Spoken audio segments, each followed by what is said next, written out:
siang Pak Cahya. Selamat siang Miss Riani, alhamdulillah baik, dan hari ini saya siap di supervisi Miss Riani. Masya Allah, alhamdulillah ya. Lagi sibuk ya hari ini ya? Aduh, super sibuk banget nih Miss Riani nih. Tapi saya nih pengen ngelaksanain coaching nih, pengen di supervisi nih. Oke, iya baik. Nah, sebelum kita mulai nih sesi coachingnya, kompetensi inti coaching apa nih yang Pak Cahya ingin kembangkan sebenarnya? Ya, saya itu kepingin mengembangkan kompetensi inti mendengarkan aktif Miss.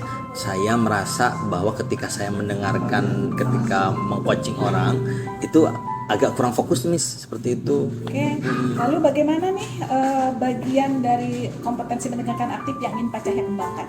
Yang saya ingin kembangkan adalah di bagian ini yang nonverbal, yang ketika saya mengcoaching saya istilahnya ngangguk, kemudian mengucapkan penuh perhatian terhadap coaching. Nah, kalau menurut Pak Cahya sendiri bagaimana sebenarnya kemampuan mendengarkan aktif Pak Cahya sudah sejauh mana? Saya merasa kemampuan saya memang sudah cukup sih sebetulnya, namun saya juga harus lebih meningkatkan lagi Miss. Kayaknya masih ada hal-hal sedikit yang harus ditingkatkan gitu. Nah, jadi apa nih harapan Bapak nanti dalam sesi coaching ini? Harapan saya pada sesi coaching ini saya mendapatkan masukan yang eksplisit, ya. Kemudian dapat masukan-masukan strategi-strategi sehingga nanti dalam saat mengcoaching bisa jadi lebih baik lagi Miss, seperti itu. Baik, saya akan membantu Pak Cahya ya. Untuk meningkatkan kompetensi mendengarkan aktif. Saya akan minta Bu Eka untuk menjadi coach Pak Cahya. Gimana? Boleh, siap. Bu Eka bisa kesini sebentar, Bu Eka? Siap. Assalamualaikum. Waalaikumsalam warahmatullahi wabarakatuh.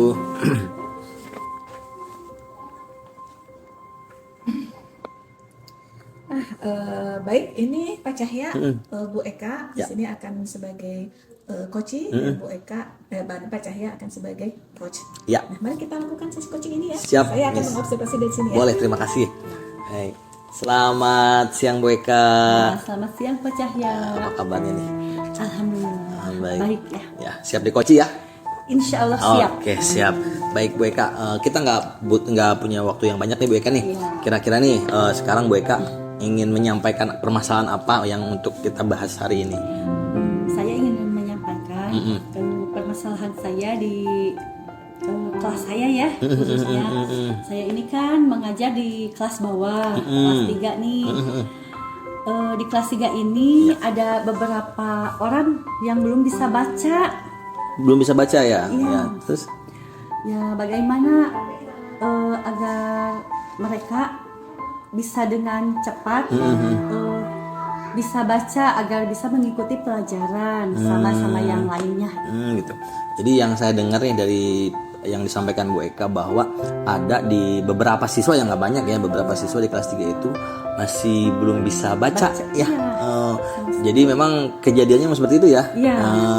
Idealnya sih menurut Bu Eka itu harusnya di kelas 3 itu siswa itu harus seperti apa tuh Bu Eka tuh? Ya, idealnya sih kalau menurut saya siswa di kelas 3 itu harus sudah bisa baca, karena mungkin dalam pembelajaran juga ya banyak yang harus bisa baca sendiri, nulis sendiri seperti itu.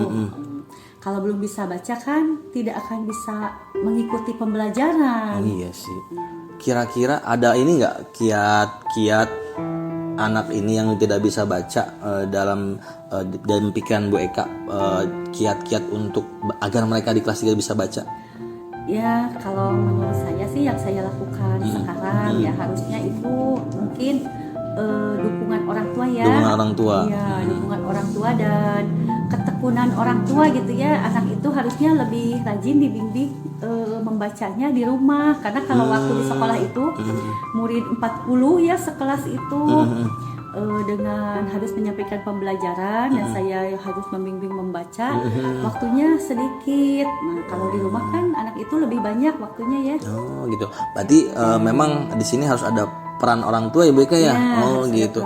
Terus kalau begitu rencana Bu Eka mau seperti apa tuh kalau memang orang tua harus terlibat dalam hal seperti tadi? Rencana saya akan menyampaikan kepada orang tua bahwa ya permasalahan anak tidak bisa membaca itu memang rawan ya, karena kasihan juga sama dianya gitu. Jadi saya ingin berkomunikasi dengan orang tua agar kita bisa berkolaborasi ya, kerjasama untuk membimbing anak ini di sekolah maupun di rumah. Nah, kalau di sekolah kan saya yang membimbing akan memberikan pelajaran tambahan setelah selesai pulang sekolah. Nah, saya akan memberikan pelatihan membaca setengah atau 1 jam. Nah, untuk di rumah saya akan meminta orang tua lebih rajin menindaklanjuti yang saya udah latihkan di sini di rumah juga, agar tidak lupa. Terus orang tua harus melatih anaknya belajar membaca. Berarti rencana Bu Eka nanti akan bertemu dengan orang tua ya untuk mengkomunikasikan itu semua ya. Kira-kira kalau memang seperti itu akan dilakukan kapan sama Bu Eka? Ya, secepatnya mungkin hari ini juga saya akan menghubungi orang tuanya dan akan membuat janji untuk ketemu. Janji ketemu ya. Berarti alhamdulillah ya. Berarti hasil obrolan kita menurut Bu Eka, apa yang udah Bu Eka dapatkan hari ini nih dari obrolan kita? Alhamdulillah ya, saya mendapat pencerahan. Saya ada solusi-solusi buat anak didik saya agar yang belum bisa baca agar bisa lebih secepatnya bisa membaca. Oke, berarti Bu Eka cukup ya untuk hari ini. Karena waktu kita tidak begitu banyak, alhamdulillah sudah terpecahkan. Mudah-mudahan bisa berjalan dengan baik. Ya, terima kasih Pak Cahya. Sama-sama. Ya. Masya Allah. Ya, sesi coaching ini sudah selesai ya. Nah, mari kita lakukan refleksi bersama ya Pak Cahya ya. Siap. Gimana Pak Cahya coaching hari ini? Alhamdulillah Miss, coaching hari ini sebetulnya sudah berjalan baik ya. Sudah melihatkan tanda-tanda bahwa saya juga ada kemajuan sedikit lah gitu. Ya, memang betul setuju Pak Cahya. Saya juga di sini melihat beberapa kemajuannya dari Pak Cahya yang sangat signifikan. Di sini saya melihat Pak Cahya mampu nih mendengarkan aktif dengan memberikan tanda-tanda nonverbal nih Pak Cahya, dengan tadi mengangguk, adanya kontak mata seperti itu ya. Dan Pak Cahya juga bisa mengajukan pertanyaan yang lebih mendalam kepada Bu Eka gitu. Saya senang nih Miss mendengarkan dari Miss bahwa saya sudah memiliki kemajuan. Ya, saya juga melihat nih Pak Cahya itu memberikan ruang yang nyaman nih buat Bu Eka, sehingga Bu Eka bisa ngomong dengan lancar dengan Pak Cahya begitu. Bu Eka merasa nyaman tadi berbicara dengan Pak Cahya? Alhamdulillah merasa nyaman, merasa saya bisa dimengerti, bisa dipahami. Pak Cahya juga memberikan masukan-masukan dengan kata-kata yang bisa dimengerti. Oke, baiklah Pak Cahya. Ada yang hal lain yang ingin Bapak tambahkan? Kayaknya cukup deh Miss. Oke, Bu Eka sendiri bagaimana? Ada hal lain yang ingin Ibu Eka tambahkan? Tidak, saya rasa juga cukup. Ya. Baiklah Pak Cahya, apa yang akan Bapak terus lakukan untuk mengembangkan kemampuan ini nih dalam mendengarkan aktif? Saya rasa saya akan banyak melakukan coaching deh Miss nih, baik sama teman sejawat atau mungkin sama saudara dan lain-lain, dan saya juga mungkin akan lebih belajar lagi mengenai hal-hal yang bersangkut paut dengan coaching ini. Ya, bagus. Saya yakin nih Pak Cahya ini akan terus berkembang sebagai coach. Terima kasih Miss. Sama-sama. Semangat terus untuk semuanya. Semangat.